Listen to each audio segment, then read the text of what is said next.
All right, so taking a look at another allowance for uncollectible type question.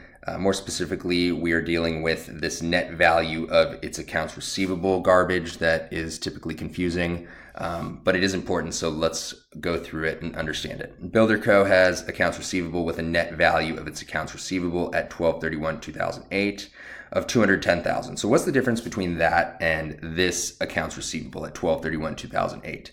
So the $270,000, think of this as like the gross value. And think of this, as we said, the net value.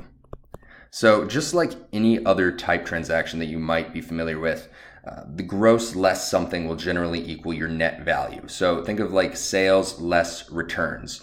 Your gross sales less your, let's say, set returns or discounts, that's going to equal your net revenues.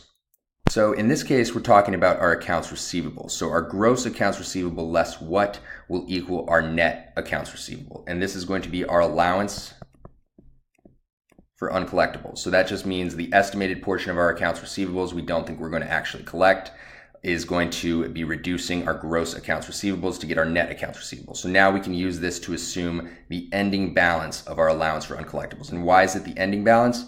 Because we're saying here this is on 12/31/2008, whereas we know our beginning period balance is January 1, 2008. So our beginning balance we know is $20,000. We can now use this to calculate our ending balance. So we know that our gross is $270. We know that our net is $210. We can now use this to solve our ending allowance for uncollectibles. So it's $270 less what equals $210? It's going to be $60,000.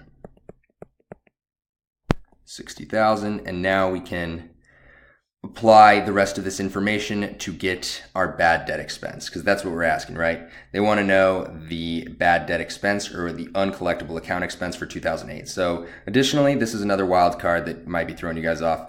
They're applying the percentage of sales method for calculating the bad debt expense, right? So you would think that this sales amount of $1 million, of which 2% are estimated to be uncollectible, would be a tempting answer for your bad debt expense.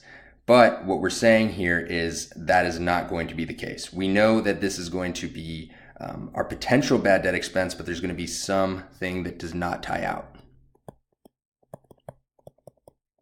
So we know that 2% of $1 million is $20,000.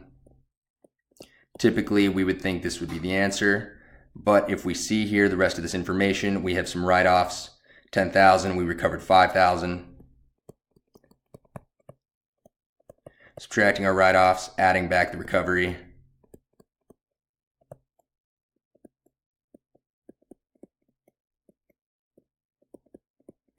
We know that this is not tying out to our ending balance that we calculated. 20,000 less 10 is going to be 10, plus 5 is 15, plus 20 is 35,000. We want 60,000. So basically now what we're saying is that's not enough information. We're going to have another plug figure here of an additional 60 less 35, 25,000. Our total bad debt expense is going to be the 20,000 plus the 45,000. 45,000 is our answer.